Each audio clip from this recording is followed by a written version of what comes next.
बेचारी इमामा बीबी। नासरा ने सलार के कमरे की सफाई करते हुए अचानक बुलंद आवाज में अफसोस का इजहार करते हुए कहा। सलार ने मुड़कर उसे देखा। वो अपनी स्टडी टेबल पर पड़ी हुई किताबों को समेट रहा था। नासरा उसे मतवज्जा देखकर तेजी से बोली, बड़ी मार पड़ी है कल रात को। किसको मार पड़ी है?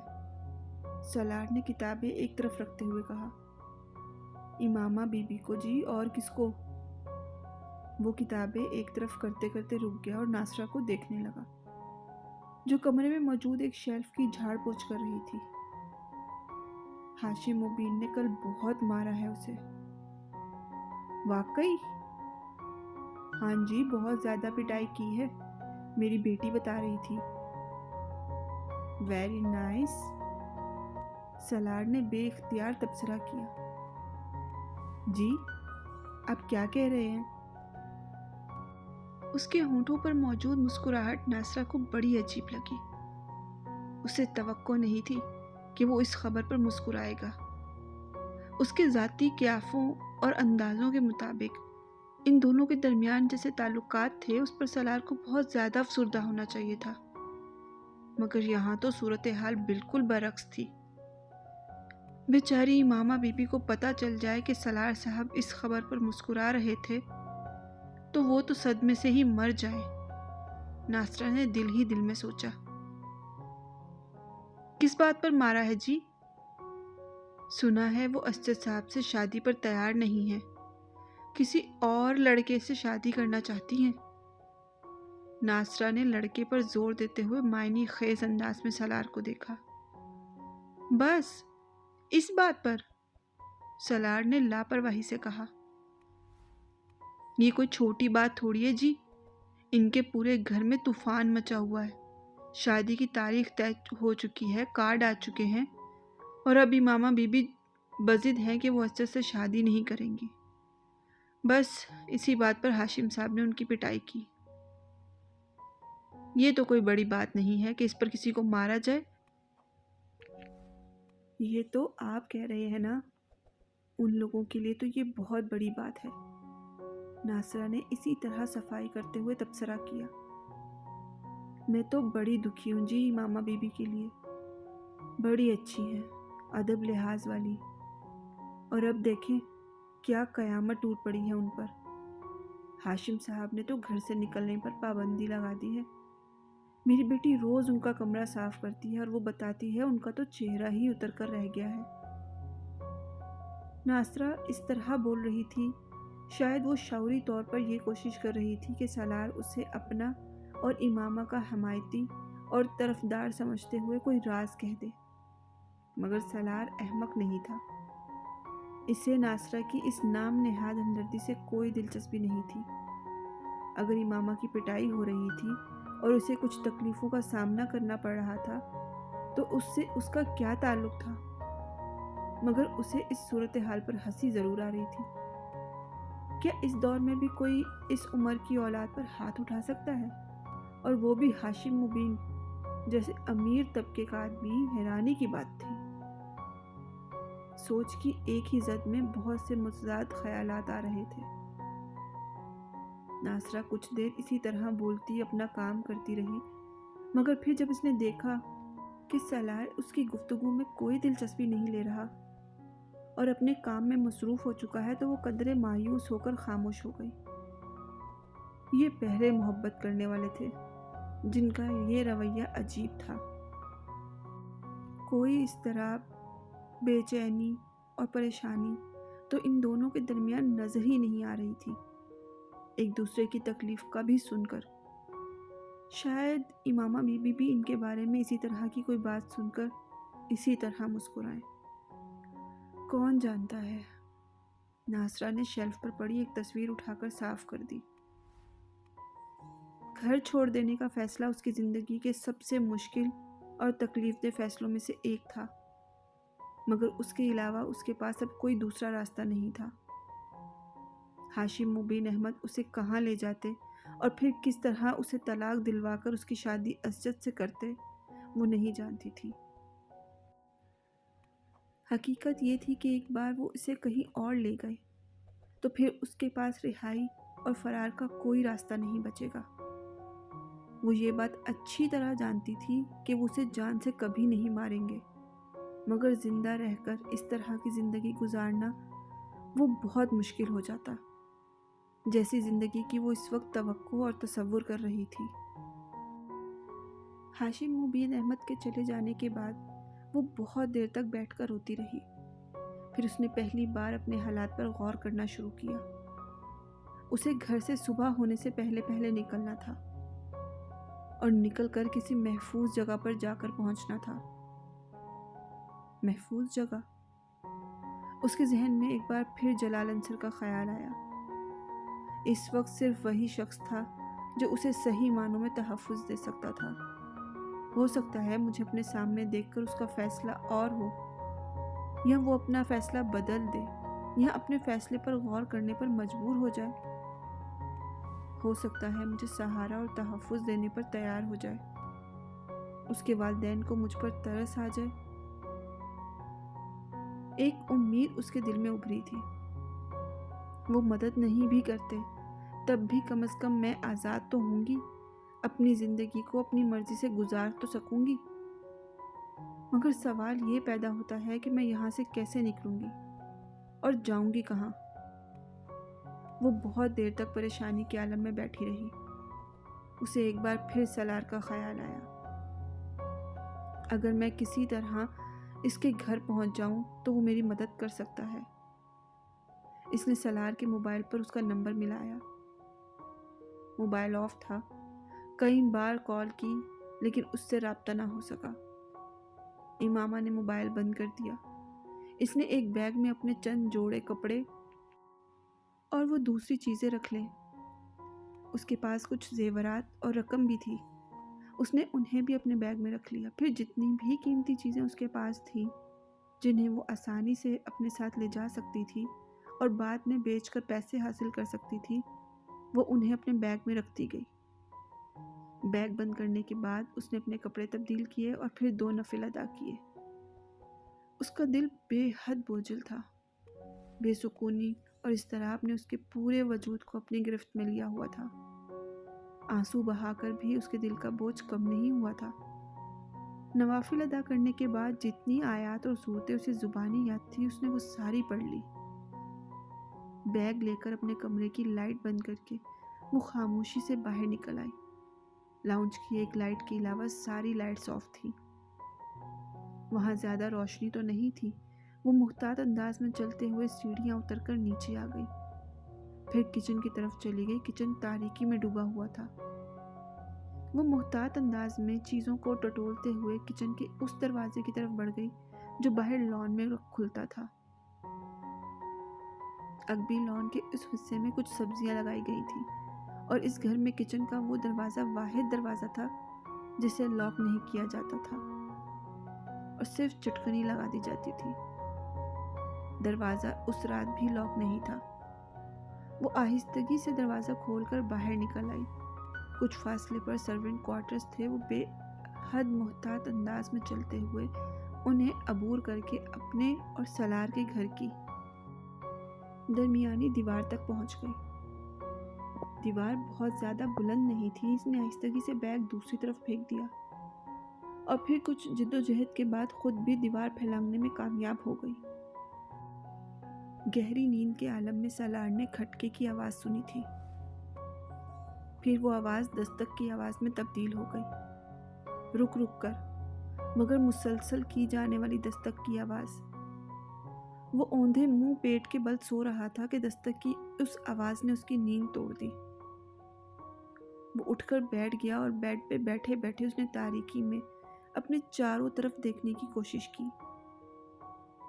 खौफ की एक लहर उसके अंदर सरायत कर गई।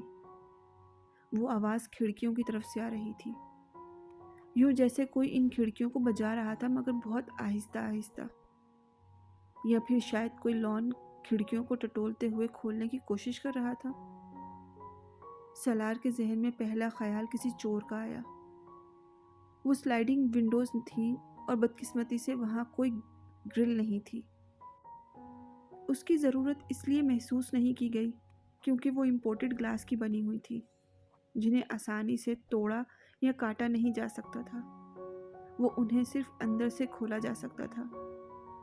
घर के चारों तरफ मौजूद लॉन में वैसे भी रात को कुत्ते खुले होते थे और उनके साथ 3 गार्ड्स भी होते थे, मगर इन हिफाजती इक़दामात के बावजूद इस वक्त खिड़की दूसरी तरफ से मौजूद छोटे से बरामदे में कोई मौजूद था। उस खिड़की को खोलने की कोशिश में मसरूफ़ था। अपने बेड से दबे कदमों उठकर वो तारीकी में ही खिड़की की तरफ आया, जिस तरफ से आवाज़ आ रही थी। वो उसके बिल्कुल मुखालिफ सिमत गया और बहुत एहतियात के साथ उसने पर्दे के एक सिरे को थोड़ा सा उठाते हुए खिड़की से बाहर झांका। लॉन में लगी रोशनियों में उसने खिड़की के सामने जिसे खड़ा देखा, उससे ये हक्का बक्का रह गया। ये पागल है, बेख्तियार उसके मुंह से निकला। इस वक्त अगर लॉन में फिरते 4 गैर मुल्की नस्ल के कुत्ते इसे देख लेते तो सलार या किसी भी दूसरे की पहुंचने से पहले वो इसे चीर फाड़ कर खा चुके होते, और अगर कहीं गार्ड्स में से किसी ने इसे वहां देखा होता तो भी वो तफ्तीश या तहकीक पर वक्त ज़ाया करने से पहले इसे शूट कर चुके होते। मगर वो इस वक्त बिल्कुल महफूज वहां खड़ी थी और यकीनन अपने घर की दीवार फैलाकर यहाँ आई थी। होंठ भींचे इसने कमरे की लाइट ऑन की। लाइट ऑन होते ही दस्तक की आवाज़ रुक गई। कुत्ते की भौंकने की आवाज़ आ रही थी। पर्दे खींचते ही इसने स्लाइडिंग विंडोज को हटा दिया। अंदर आ जाओ जल्दी, सलार ने तेजी से इमामा से कहा। वो कुछ नर्वस होकर खिड़की से अंदर आ गई। इसके हाथ में एक बैग भी था। पर्दे बराबर करते ही सलार ने मुड़कर इससे कहा, फॉर गॉड सेक इमामा, तुम पागल हो? इमामा ने जवाब में कुछ नहीं कहा। वो अपना बैग अपने पैरों में रख रही थी। तुम दीवार क्रॉस करके आई हो? हाँ। तुम्हें गार्ड्स या कुत्तों में से कोई देख लेता तो इस वक्त बाहर तुम्हारी लाश पड़ी होती। मैंने तुम्हें बहुत दफ़ा रिंग किया, तुम्हारा मोबाइल ऑफ था, फिर मेरे पास कोई दूसरा रास्ता नहीं था। सलार ने पहली बार इसका चेहरा गौर से देखा। उसकी आंखें सूजी हुई और चेहरा सता हुआ था। वो बड़ी सी सफ़ेद चादर लपेटे हुए थी, मगर उस चादर और उसके कपड़ों पर जगह जगह मिट्टी के दाग थे। तुम मुझे लाहौर छोड़कर आ सकते हो? वो कमरे के वस्त में खड़ी उससे पूछ रही थी। इस वक्त? हाँ, अभी इसी वक्त। मेरे पास वक्त नहीं है। सलार ने ताज्जुब के आलम में वॉल क्लॉक पर एक नज़र डाली। वकील ने तुम्हारे घर फ़ोन किया तो था, तुम्हारा मसला हल नहीं हुआ? इमामा ने नफ़ी में सर हिलाया। नहीं, वो लोग मुझे सुबह कहीं भिजवा रहे हैं। मैं तुम्हें इसीलिए सारा दिन फ़ोन करती रही हूँ, मगर तुमने मोबाइल ऑन नहीं किया। मैं चाहती थी तुम वकील से कहो कि वो बैलिफ के साथ आकर मुझे वहाँ से आज़ाद करवाएं, मगर तुमसे कांटेक्ट नहीं हुआ, और अगर कल तुमसे हो भी जाता कांटेक्ट तो कुछ नहीं हो सकता था, क्योंकि वो लोग उससे पहले ही मुझे कहीं शिफ्ट कर देते, और ये ज़रूरी तो नहीं था कि मुझे ये पता होता कि वो मुझे कहाँ शिफ्ट कर रहे हैं। सलार ने जमाई ली। उसे नींद आ रही थी। तुम बैठ जाओ, उसने इमामा से कहा, जो अभी तक खड़ी थी। तुम अगर मुझे लाहौर नहीं पहुंचा सकते तो कम से कम बस स्टैंड तक पहुंचा दो, मैं वहां से खुद लाहौर चली जाऊंगी, उसने सलार को नींद में देखकर कहा। मेरा अंदाज़ा है कि इस वक्त तो कोई गाड़ी लाहौर नहीं जा रही होगी। मैं तुम्हें सुबह, इमामा ने इसकी बात काट दी। नहीं नहीं, सुबह नहीं, मैं सुबह तक यहाँ से निकल जाना चाहती हूँ। अगर लाहौर की गाड़ी नहीं मिली तो मैं किसी और शहर की गाड़ी में बैठ जाऊंगी, फिर वहाँ से लाहौर चली जाऊंगी।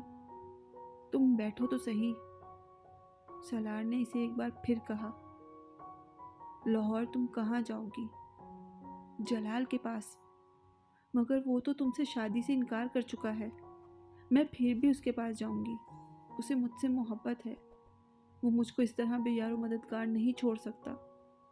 मैं उससे और उसके घर वालों से रिक्वेस्ट करूंगी। मैं जानती हूँ वो मेरी बात मान लेंगे, वो मेरी सूरत हाल को समझ लेंगे।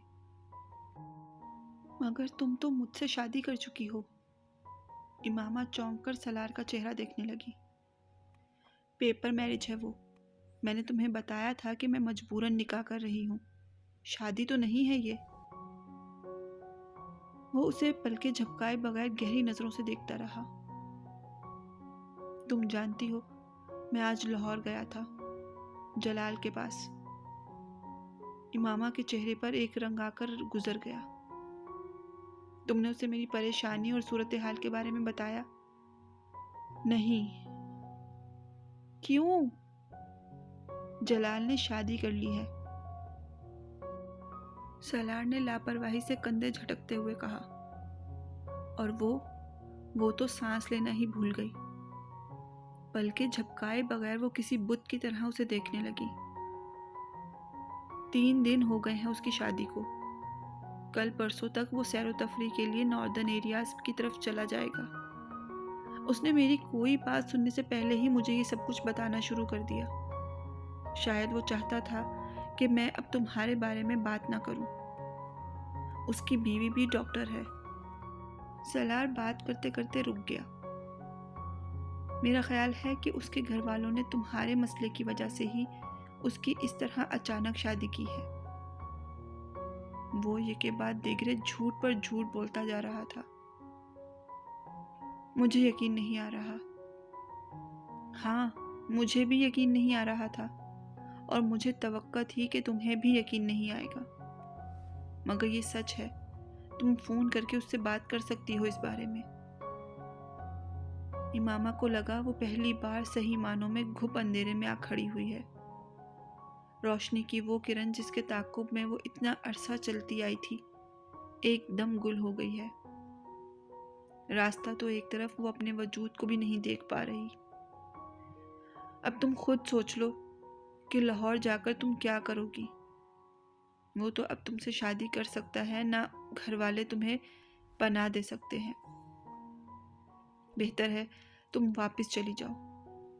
अभी भी तुम्हारे घर वालों को पता नहीं चला होगा। इमामा ने कहीं बहुत दूर से सलार की आवाज़ सुनी थी। वो कुछ ना समझने वाले अंदाज में उसका चेहरा देखती रही। मुझे लाहौर छोड़ाओ। जलाल के पास जाओगी? नहीं, उसके पास नहीं जाऊंगी, मगर अपने घर नहीं रह सकती। वो एकदम सोफे से उठ खड़ी हुई। सलार ने एक सांस लेकर उलझन भरी नजरों से उसे देखा। या फिर मुझे गेट तक छोड़ाओ, मैं खुद चली जाती हूँ। तुम चौकीदार से कहो कि वो मुझे बाहर जाने दे।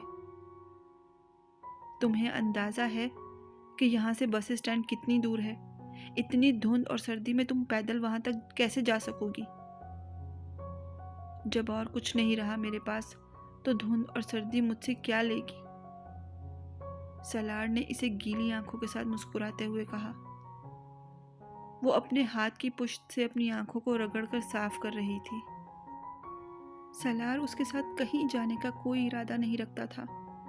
लाहौर तो बहुत दूर की बात थी, और उसे अभी भी नींद आ रही थी। वो सामने वाली खड़ी लड़की को नापसंद करता था। ठहरो, मैं चलता हूँ तुम्हारे साथ। वो नहीं जानता उसकी जुबान से जुमला कैसे और क्यों निकला। इमामा ने उसे ड्रेसिंग रूम की तरफ जाते देखा। कुछ देर बाद जब वो बाहर निकला तो शब ख्वाबी के लिबास की बजाय एक जीन्स और स्वेटर में मलबूस था। अपने बेड की साइड टेबल से उसने कीचेन और घड़ी के साथ साथ अपना वॉलेट भी उठा लिया। इमामा के करीब आकर उसने बैग लेने के लिए हाथ बढ़ाया। नहीं, मैं खुद उठा लूंगी। उठा लेता हूँ। उसने बैग लेकर कंधे पर डाल दिया। वो दोनों आगे पीछे चलते हुए पोर्च में आ गए। सलार ने उसके लिए फ्रंट सीट का दरवाज़ा खोला और बैग को पिछली सीट पर रख दिया। गाड़ी गेट की तरफ आते देखकर चौकीदार ने खुद ही गेट खोल दिया, मगर उसके करीब से गुजरते हुए सलार ने उसकी आंखों में उस हैरत को देख लिया था जो रात में उस वक्त फ्रंट सीट पर बैठी हुई इमामा को देख कर आई थी। यकीनन वो हैरान हुआ होगा कि वो लड़की इस वक्त इस घर में कहाँ से आई थी। तुम मुझे बस स्टैंड पर छोड़ दोगे? मेन रोड पर आते ही इमामा ने उससे पूछा। सलार ने एक नज़र गर्दन मोड़कर उसे देखा। नहीं, मैं तुम्हें लाहौर ले जा रहा हूँ। गाड़ी उस बड़ी सड़क पर दौड़ रही थी जो तकरीबन सुनसान थी। ट्रैफिक ना होने के बराबर था। स्टीयरिंग पर दायां हाथ रखे उसने अपने बाएं हाथ को मुंह के सामने रखकर जमा ही ली और नींद के गलबे को भगाने की कोशिश की। उसके बराबर की सीट पर बैठी हुई इमामा बेआवाज रो रही थी और सलार इस बात से बाखबर था। वो वक्तन फवक्तन अपने हाथ में पकड़े हुए रुमाल से अपनी आंखें पोंछती और अपना नाक रगड़ लेती और फिर सामने विंडो स्क्रीन से बाहर सड़क पर नजरें जमाकर रोना शुरू कर देती। सलार वक्फे वक्फे से उस पर नजर डालता रहा। उसने इमामा को कोई तसल्ली देने या चुप करवाने की कोशिश नहीं की। उसका ख्याल था कि वो खुद ही कुछ देर आंसू बहाकर खामोश हो जाएगी, मगर जब आधा घंटा गुजर जाने के बाद भी वो उसी रफ्तार से रोती रही तो वो कुछ उकताने लगा। अगर तुम्हें घर से इस तरह भाग आने पर इतना पछतावा और रोना आ रहा था तो फिर तुम्हें घर से भागना ही नहीं चाहिए था। सलार ने खामोशी को तोड़ते हुए कहा। इमामा ने इसकी बात का कोई जवाब नहीं दिया। अभी भी कुछ नहीं बिगड़ा। शायद तुम्हारे घर में किसी को तुम्हारी गैर मौजूदगी का पता भी नहीं चला होगा। उसने कुछ देर उसके जवाब का इंतजार के बाद मशवरा दे दिया। मुझे कोई पछतावा नहीं है। इस बार उसने चंद लम्हे खामोश रहने के बाद कदरे भराई हुई मगर मुस्तहकम आवाज में कहा। तो फिर तुम रो क्यों रही हो? तुम्हें बताने का कोई फायदा नहीं है। वो एक बार फिर आंखें पोंछते हुए बोली। सलार ने गर्दन मोड़कर उसे देखा और फिर गर्दन सीधी कर ली। लाहौर किसके पास जाओगी? पता नहीं। क्या मतलब? तुम्हें पता नहीं कि तुम कहाँ जा रही हो? फिलहाल तो नहीं। तो फिर आखिर तुम लाहौर जा ही क्यों रही हो? तो फिर और कहाँ जाऊं? तुम इस्लामाबाद में भी रह सकती थी। किसके पास? लाहौर में भी तो कोई नहीं है जिसके पास तुम रह सको, और वो भी मुस्तकिल, जलाल के अलावा। सलार ने आखिरी 3 लफ्जों पर जोर देते हुए गर्दन मोड़कर उसे देखा। उसके पास जा रही हो तुम? नहीं, जलाल मेरी जिंदगी से निकल चुका है। सलार अंदाजा भी नहीं कर सका कि उसकी आवाज में मायूसी ज्यादा थी या अफसुर्दगी। उसके पास कैसे जा सकती हूं मैं? तो फिर और कहाँ जाओगी? ये तो मैं लाहौर जाने पर ही तय करूंगी कि मुझे कहाँ जाना है, किसके पास जाना है। सलार ने कुछ बेयकीनी के आलम में उसे देखा। क्या वाकई वो नहीं जानती थी कि उसे कहाँ जाना था, या फिर वो उसे बताना नहीं चाहती थी? गाड़ी में एक बार फिर खामोशी छा गई। तुम्हारा फियांसी, क्या नाम है उसका? हाँ, असजद। काफी अच्छा हैंडसम आदमी है। एक बार फिर सलार ने खामोशी को तोड़ा। और ये जो दूसरा आदमी था, जलाल, उसके मुकाबले में तो कुछ भी नहीं है। कुछ ज्यादती नहीं कर दी तुमने असजद के साथ? इमामा ने उसके सवाल के जवाब में कुछ नहीं कहा। वो सिर्फ सामने रोड को देखती रही। मैं तुम्हें समझ नहीं पाया। जो कुछ तुम कर रही हो उसे भी नहीं। तुम्हारी हरकतें बहुत बहुत अजीब हैं, और तुम अपनी हरकतों से ज्यादा अजीब हो। इस बार इमामा ने गर्दन मोड़कर उसे देखा। क्या तुम्हारी हरकतों से ज्यादा अजीब है मेरी हरकतें? और क्या मैं तुमसे ज्यादा अजीब हूं? बड़े धीमे मगर मुस्तहकम लहजे में उसने पूछा। इस सवाल ने चंद लम्हों के लिए सलार को लाजवाब कर दिया। मेरी कौन सी हरकतें अजीब हैं, और मैं किस तरह अजीब हूं? तुम जानते हो तुम्हारी कौन सी हरकतें अजीब हैं। یقیناً میری خودکشی کی ہی بات کر رہی ہوگی تم، سالار نے خود ہی اپنے سوال کا جواب دیتے ہوئے کہا۔ حالانکہ میں خودکشی نہیں کرنا چاہتا، نہ ہی میں خودکشی کی کوشش کر رہا ہوں، میں تو صرف ایک تجربہ کرنا چاہتا تھا۔ کیسا تجربہ؟ میں ہمیشہ لوگوں سے ایک سوال پوچھتا ہوں، مگر کوئی بھی مجھے اس کا تسلی بخش جواب نہیں دے رہا، اس لیے میں اس سوال کا جواب خود ڈھونڈنے کی کوشش کر رہا ہوں۔ وہ بولتا رہا، کیا پوچھتے ہو تم لوگوں سے؟ بہت آسان سوال ہے، مگر ہر ایک کو مشکل لگتا ہے۔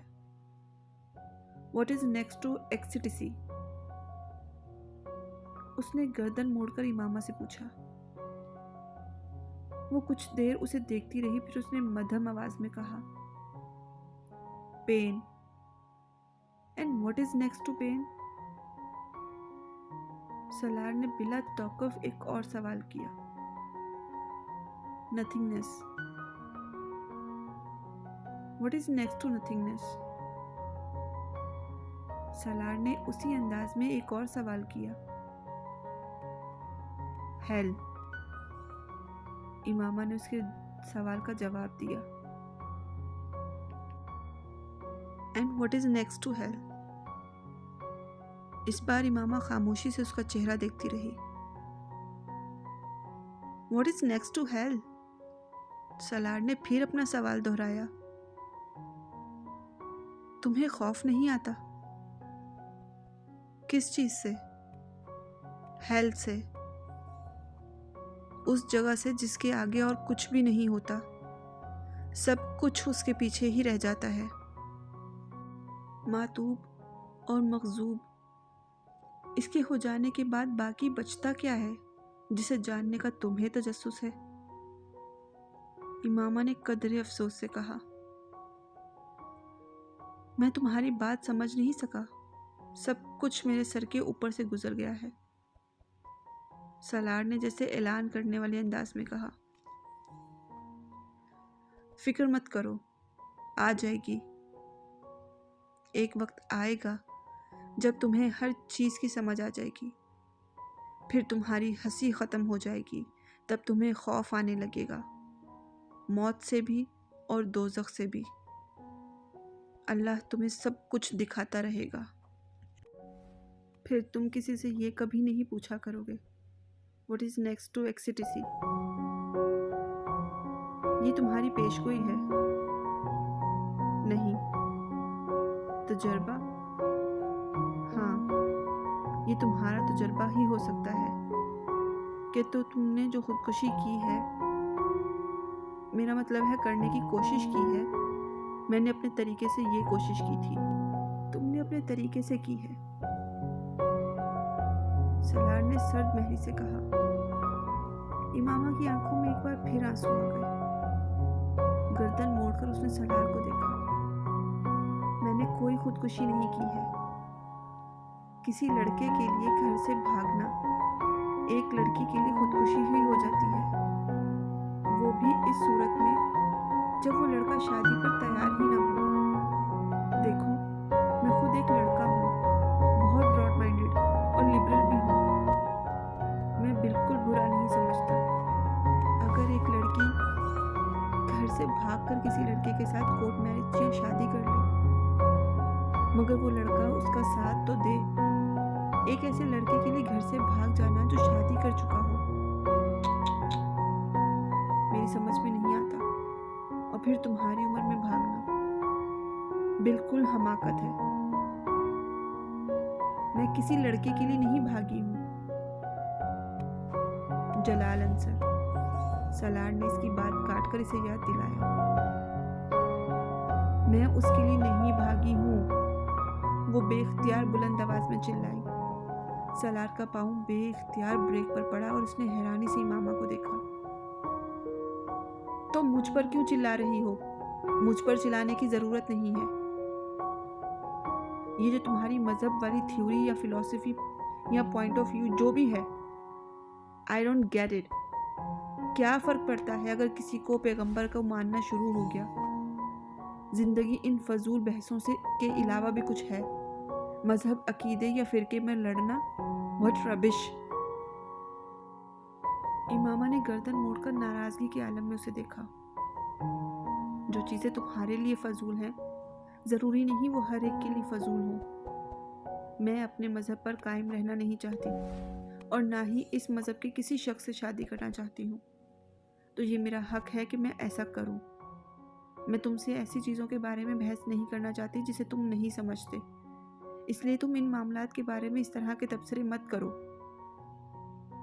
مجھے حق ہے کہ میں جو چاہے کہوں۔ Freedom of expression. سالار نے کندھے اچکاتے ہوئے کہا۔